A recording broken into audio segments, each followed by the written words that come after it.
7 manusia purba yang ditemukan di Indonesia. Manusia purba adalah manusia yang hidup pada era praaksara, yaitu saat tulisan belum ditemukan. Bagaimanakah cara untuk mengetahui kehidupan manusia pada zaman tersebut? Setidaknya, ada 2 cara untuk mengetahui kehidupan manusia zaman praaksara. Pertama, yaitu melalui sisa manusia, tumbuhan, dan hewan yang sudah membatu atau yang disebut sebagai fosil. Kedua, yaitu melalui benda peninggalan sebagai hasil budaya manusia pada saat itu, misalnya alat rumah tangga, bangunan, artefak, perhiasan, senjata, dan fosil manusia purba yang sudah ditemukan. Manusia purba diperkirakan hidup pada zaman Pleistosen. Pleistosen adalah era yang berlangsung 2,580 hingga 11.700 tahun yang lalu. Era Pleistosen dibagi lagi menjadi 3, yakni Pleistosen awal lapisan bawah, Pleistosen tengah, dan Pleistosen akhir lapisan atas. Para peneliti menemukan berbagai fosil manusia yang hidup di masing-masing periode itu. Ada beberapa jenis manusia purba yang ditemukan di Indonesia. Manusia-manusia purba yang ditemukan di Indonesia kerap disebut sebagai Javeman atau manusia Jawa. Manusia purba di Indonesia. Kehidupan manusia purba tersebar di berbagai wilayah, termasuk Indonesia. Fosil peninggalan zaman purbakala banyak ditemukan di Nusantara. Fosil tersebut meliputi tengkorak, badan, dan kaki. Fosil tengkorak dan kapasitas tempurung kepala bisa menunjukkan kemampuan berpikir manusia pada saat itu. Dibandingkan dengan manusia modern, hal tersebut juga berlaku untuk bentuk tulang rahang, lengan, dan kaki, yang bisa dibandingkan dengan bentuk tulang manusia modern atau dengan kera. Setidaknya, terdapat beberapa fosil manusia purba yang ditemukan di wilayah Indonesia. Berikut ulasannya. Pertama, Meganthropus palaeo-javanicus. Fosil tulang rahang bawah Meganthropus palaeo-javanicus ditemukan oleh peneliti kelahiran Jerman Belanda bernama Gustav Heinrich Ralph von Koenigswald pada 1941 di dekat desa Sangiran, Lembah Sungai Bangawan, Solo. Meganthropus temuan von Koenigswald berasal dari masa Pleistosen awal, lapisan bawah. Meganthropus atau kerap disebut dengan manusia Sangiran adalah manusia purba tertua yang ditemukan di Indonesia.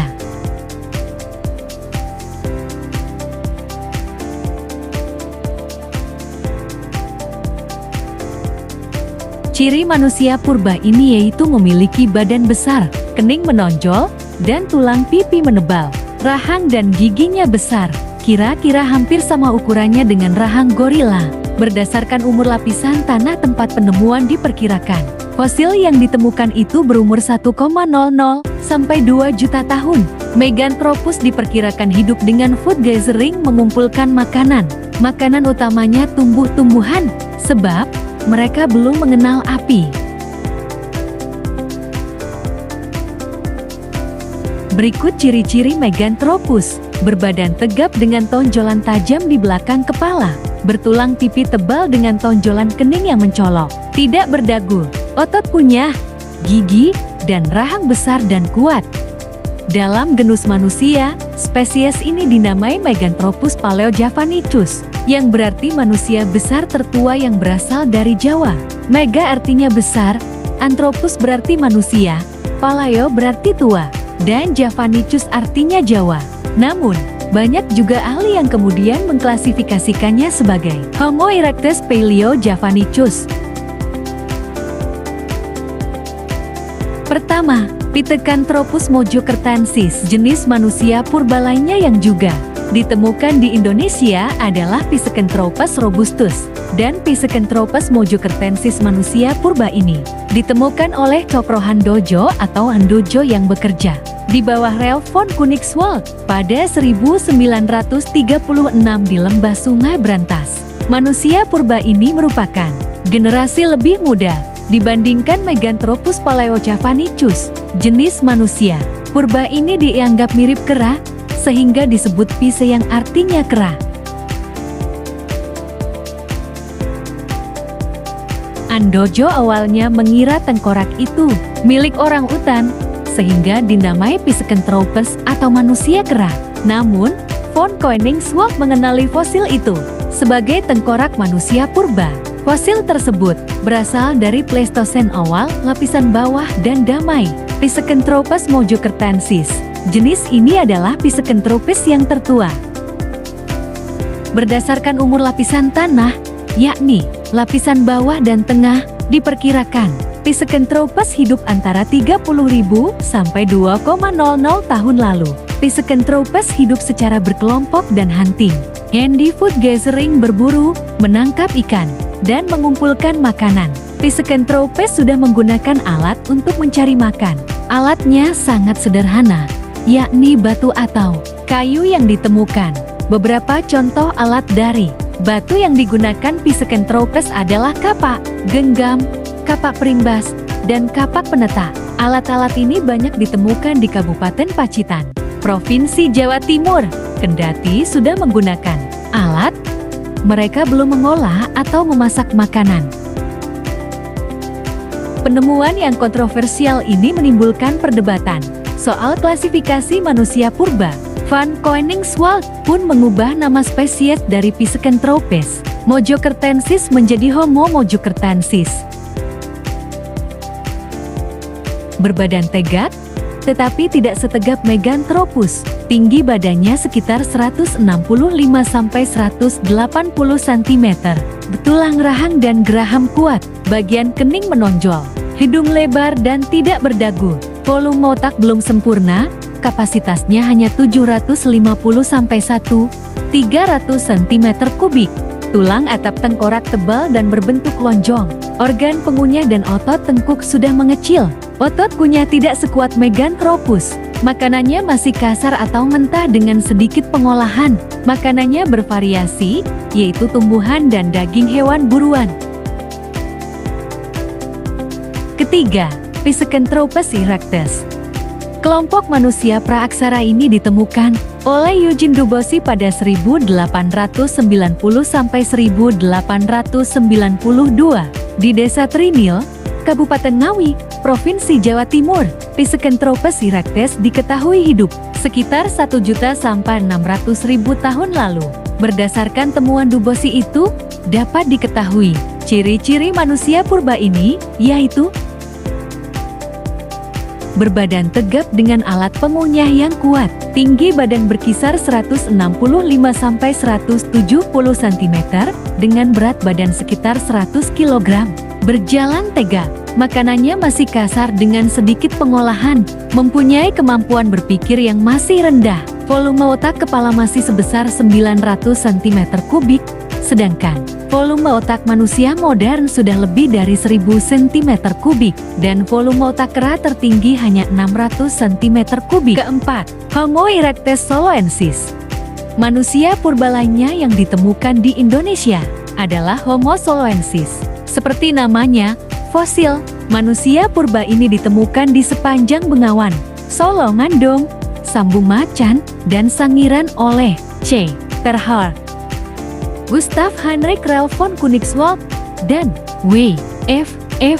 Appernot pada 1931 sampai 1933. Homo soloensis diperkirakan hidup dari 900.000 sampai 200,0 tahun lalu. Von Koenigswald di daerah tersebut banyak menemukan fosil-fosil dan artefak-artefak prasejarah, antara lain tengkorak anak-anak, hewan menyusui, dan aneka perkakas. Dia kemudian membagi lembah Bengawan Solo menjadi 3 lapisan, yaitu lapisan Jetis Pleistosen bawah, tempat ditemukannya Pithecanthropus robustus, Homo mojocertensis, dan Meganthropus paleojavanicus. Lapisan Trinil Pleistosen tengah, tempat ditemukannya Pithecanthropus erectus. Lapisan Ngandong Pleistosen atas, tempat ditemukannya Homo soloensis dan Homo wagekensis. Untuk Homo soloensis, von Koenigswald menemukan 11 fosil tengkorak. Sebagian telah hancur, tetapi terdapat beberapa yang masih layak menjadi objek penelitian lebih lanjut. Meskipun tulang rahang dan gigi ke-11 tengkorak itu sudah tidak ada Park by. Menurut von Koenigswald dan R. Weidenrey, manusia purba ini lebih tinggi tingkatannya dibandingkan dengan Pithecanthropus erectus. Mereka bahkan telah layak disebut sebagai Homo manusia. Diperkirakan, makhluk ini merupakan evolusi dari Pithecanthropus mojokertensis atau Homo mojokertensis. Kelima, Homo wajekensis. Sementara itu, Homo wajekensis ditemukan oleh von Rietkotten di desa Wajak pada 1888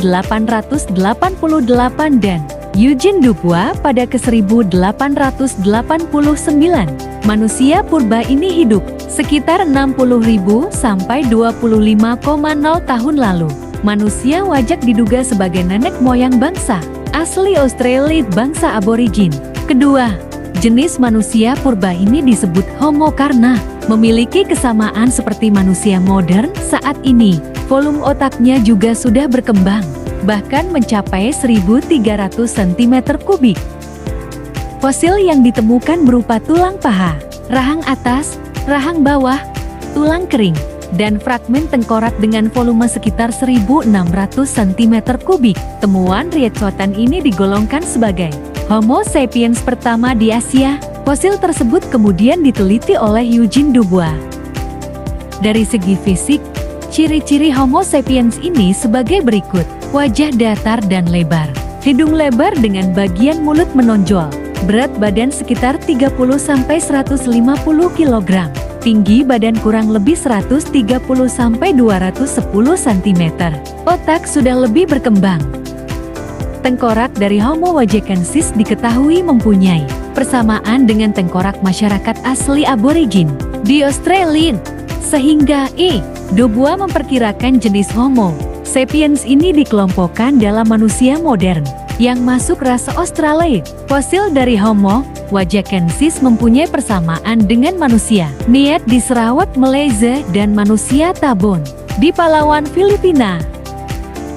Dengan mendaftar sebagai tentara Belanda untuk tenaga medis bersama istri dan anaknya, Dubois akhirnya dikirim ke Sumatera. Dubois selalu mencari waktu untuk melakukan misi utamanya, yaitu mencari fosil dan sisa-sisa nenek moyang manusia di sela-sela waktunya bertugas sebagai dokter tentara B.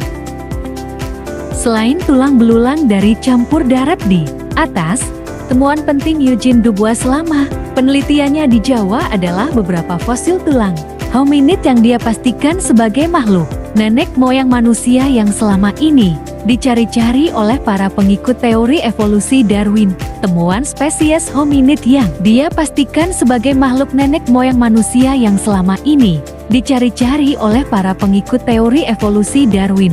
Temuan spesies hominid yang dinamakan Pithecanthropus erectus yang kemudian disebut Homo erectus inilah missing link yang berhasil ditemukannya di Trinil, Madiun, Jawa Timur, tidak jauh dari aliran Bengawan Solo. Dubois berhasil merekonstruksi dan menyimpulkan bahwa kranium, gigi, dan tulang paha tersebut milik hominid yang telah berjalan tegak, walaupun bentuk muka menyerupai kera. Dalam publikasinya, disebutkan bahwa hominid tersebut adalah makhluk manusia kera yang berjalan tegak. Teguh Jacob dalam penelitiannya berjudul Evolution of Manin Southeast Asia 1977 menjelaskan bahwa manusia wajak yang diklasifikasikan oleh Dubois sebagai Proto-Australoid adalah hasil campuran antara ras Australomelanesid dan ras Mongoloid. Hal ini sesuai dengan hasil analisis penanggalan C14 dari fosil fauna wajak. Sementara itu, berdasarkan posisi stratigrafi situs diketahui secara relatif bahwa manusia wajak diperhitungkan telah ada sejak antara 40.000 sampai 25.000 tahun yang lalu. Pembagian wilayah antara Melanesia, Polinesia, dan Mikronesia adalah berdasarkan ciri budaya atau kulturalnya. Secara kultural, di antara ketiga wilayah tersebut Melanesia yang paling dekat dengan Indonesia. Oleh karena itu, di dalam mengkaji prasejarah Melanesia, kita tidak akan lepas dari konteks proses migrasi bangsa-bangsa yang sekarang ini mendiami beberapa wilayah seperti Asia Tenggara, Oseania, dan Australia. Homo mojokertensis, manusia purba yang ditemukan di Indonesia. Berikutnya yaitu Homo mojokertensis. Kelompok manusia ini ditemukan oleh Ralph von Koenigswald pada ke-1936 di Mojokerto. Fosil yang ditemukan adalah tengkorak anak-anak yang usianya di bawah 5 tahun. Penemu manusia purba ini memperkirakan fosil Homo mojokertensis sebagai fosil dari anak-anak Pithecanthropus. Ketujuh, Homo floresiensis, manusia liang buah. Homo floresiensis ditemukan oleh Peter Brown dan Mike J. Morwood pada September tahun 2003. Manusia liang buah dianggap sebagai penemuan spesies baru yang kemudian diberi nama sesuai dengan tempat ditemukannya, yaitu di liang buah, Flores. Adapun ciri-ciri Homo sapiens yang ditemukan di Flores sebagai berikut. Kepala dan badan mempunyai ukuran kecil. Ukuran otak juga kecil. Volume otak sekitar 380 cm3. Rahang menonjol atau berdahi sempit. Berat badan sekitar 25 kg. Tinggi badan sekitar 1,06 meter. Pengelompokan Homo floresiensis sebagai manusia modern masih menjadi perdebatan banyak ahli. Sebagian menyimpulkan jenis ini adalah hasil evolusi Pithecanthropus, tetapi ahli lain menduga Homo floresiensis hidup berdampingan atau bahkan satu zaman dengan Homo sapiens. Manusia purba ini mirip Hobbit, ras manusia, karangan J.R.R. Tolkien dalam film The Lord of the Rings dan The Hobbit. Para ilmuwan menduga Homo floresiensis cabul karena pengaruh lingkungan. Posisi mereka yang terkurung di Pulau Flores selama ribuan tahun membuat keturunan mereka semakin lama semakin kecil. Nah, itu penjelasan singkat mengenai manusia purba yang ditemukan di Indonesia.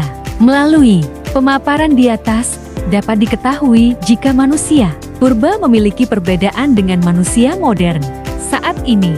Namun, untuk jenis manusia purba tertentu ada yang mempunyai tingkat kecerdasan lebih tinggi dibandingkan kera.